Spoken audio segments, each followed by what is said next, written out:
Everyone who thirsts, come to the waters. Come and eat.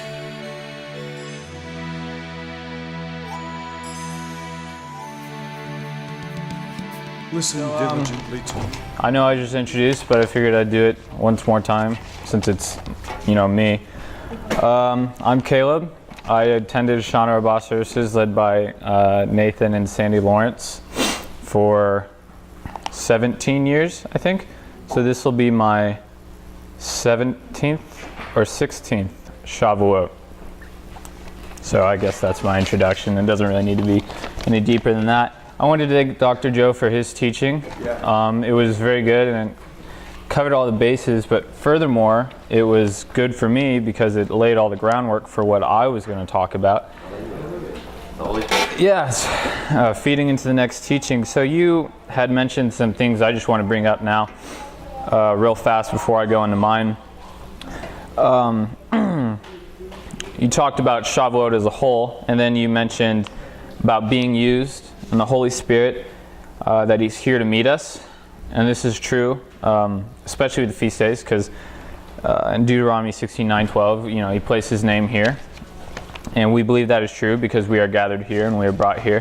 And then you also mentioned Luke 11:9-13, if you're willing and to ask. So I'd encourage everyone to do that. So what I'm teaching about today is going to be about the process of asking or meeting Elohim or being endued with the Spirit when we meet together. As far as all the details go, I think that was well wrapped up with Dr. Joe and will probably be further embellished with Nathan Lawrence here. And so mine is going to be more of a kind of a testimony of what Shavuot means to me personally. So yeah, that's where I'm going to start then. So when I was asked to teach, that's what I came to. I decided that was the most relevant thing I could speak about, being that it's my own testimony in my own life, and I prayed and meditated, and this was what was given to me, and it's the only thing that I think that I should be saying here today. Although, of course, I could say more, if the Spirit is in me. So, some years ago, I don't know exactly because I'm pretty bad at remembering exact dates. We had a Shavuot in a conference room in a hotel in Wilsonville, Oregon. Actually, let's go back further. The Sukkot before that Shavuot, there was a wonderful lady of Elohim, and her name is Terry, now Abigail. I can't remember her last name, but some of you know her. We always just called them the Terrys because her husband's name was Terry. And she had a real heart for the young ones. And I must have been young at the time. Like I said, I don't remember dates. I think I was like 12 or something.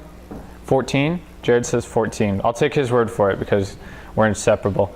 So I was 14 and she brought us all together, all the young kids, and my sister was there, and she's not here now, but I love my sister very much, and whenever she's involved in something, especially with the Spirit, I'm very moved. And I got a little taste of something there in His presence, and so that's what kind of started stirring something within me. And especially it's something for children, really for us all. If you ever heard one of my other teachings, although I don't think you recorded it, last Sukkot I said we're all children. I think, a big pitfall would think is that we actually know things. I'm sorry, where was I? I completely forgot. The Moors, Texas. Right, no. With your sister? Oh, yeah. Oh, yeah. Oh, no, I was going to talk about routine. Okay, so before that, it was all routine-like for me because, I was raised in it with my parents. And then, as adults, too, you kind of go through the motions. And it's kind of lost on you. And I said, I brought in a verse here that I think is appropriate for this, of Matthew 15, verse 6. And you've made the commandment of Elohim of no effect by your tradition. And this is, I believe, can happen when we are going through routines and when we are insincere. But furthermore, when we walk out our faith, not for Elohim, to love him, to love Yeshua, but to validate ourselves in front of others. And what I mean by that is that we should ask ourselves, why are we here? Is it because we know people that are going to think bad of us because we didn't come? So that's kind of the way I was for a while. I just, I was young and I went to the feast days and it was routine like. But the Moors really helped kind of bring something up that I'm sure Elohim was working inside of me for a long time. And so, all right, skip back, or I guess forward, which is in the past, not to confuse anyone, to Shavuot, which I guess I was 14 or 15. And it was just another Shavuot where you'd seem like you had to be there or going through the routine. But because of that previous Sukkot, and I had been touched, I was expecting, like how we count, and then we were expecting something. And so we went through the praise and worship, and we did the teachings. I'm sure there were several. And then when the bread waving ceremony came around, we went through that. And then what you do is you partake of the bread and you go in there and you spend some time with your Creator. And I went through the first time and I didn't really, not much happened, really nothing happened. So that was kind of disappointing for me. I figured if I went through, he would meet me. But again, that's not what happened the first time. So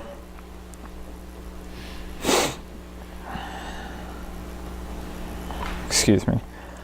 So what I did is I went through a second time. Yeah, like a double portion. When everyone had already gone through, and so I was the only one, or maybe there were a few other lingers there, but I went through a second time in order to get touched, because that's why I was there. And when I'd gone up that second time, I was, and deeply. And not just myself, it was a catalyst, and Jared, same thing happened to him, and Kaylee, and then we prayed for Toshio and Kimiko, who are not here with us now, and it was just great. And from there, it's the basis of my faith, really, and then it bolstered my walk.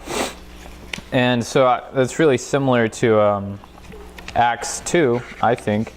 Or sorry, yeah, where I got the baptism of the Holy Spirit there.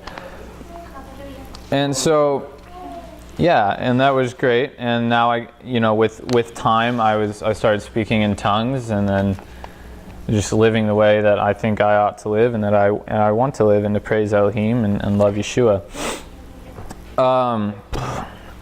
But I can say all this, and we can say, you go up there and you expect to be touched and you should ask and stuff. But what I would like to stress with this story is the best way to, in my opinion, to go about our walk of faith is to do it with a humble spirit. And that was something we all struggle with always, and something I had to work out. And the reason why I don't think we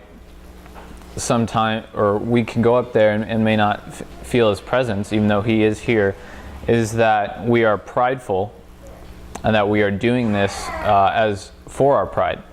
We are going up there because what will people think if we don't go up there? And it's pretty dangerous. You can fall into this pitfall where you're doing the right thing, but it's not really happening because your spirit is not in the right place, and you're not humble, and you are not of the right spirit or the right mindset to be touched. And so that's something I started working with. It's something simple as raising your hands when you're praising. A lot of people have issues doing that because they're afraid of what people might think of them. And so that second time I went through I humbled myself, and I went through and I got touched. And it's a really big thing to humble yourself. In Genesis chapter 3, verse 4, there's the serpent talking to Eve. He says, "You will not surely die, for Elohim knows that in the day you eat of it, your eyes will be opened, and you will be like Elohim, knowing good and evil." I think that's an issue of pride, to be like Elohim, to know good and evil. And this is really a huge basis of sin, is our pride and our unwillingness to be humble and to engage in this relationship that is wonderful for us. And so another thing that helps clarify what I'm talking about here, I don't know where I put it. I don't give many teachings, and I'm really disorganized here. I've got a ton of papers, but I know in one of these papers there's something I'm looking for. So just give me a sec.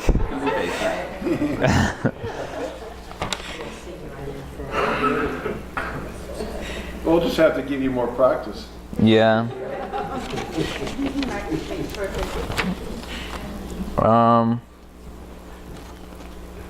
I don't know where it is. That's okay. Here it is. I want to emphasize what pride means to Yehovah. It's, Proverbs 8, verse 15. The fear of Yehovah is to hate evil. Pride and arrogance and the evil way and the perverse mouth I hate. So we know Yehovah hates pride.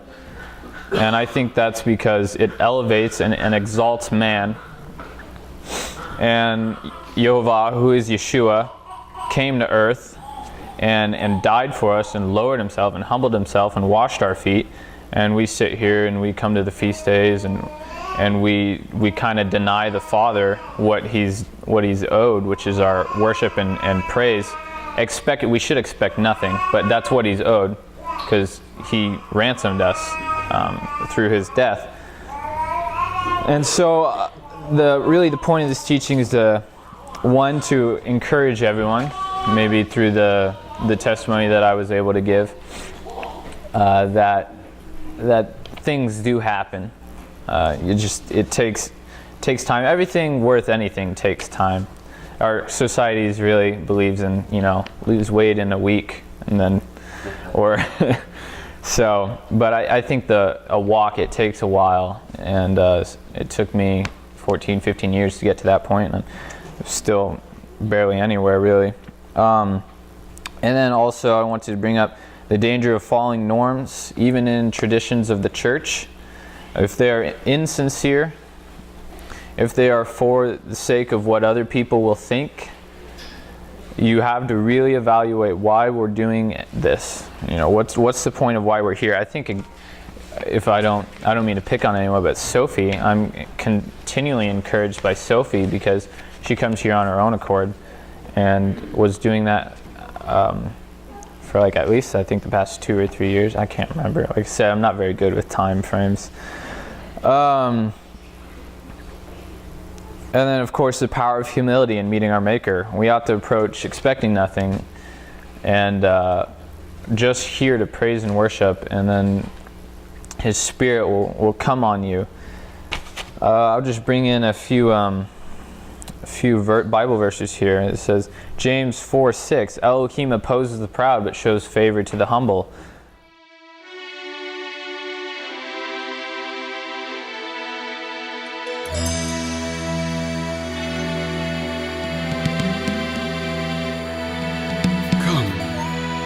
Everyone who thirsts, come to the waters. Come and eat.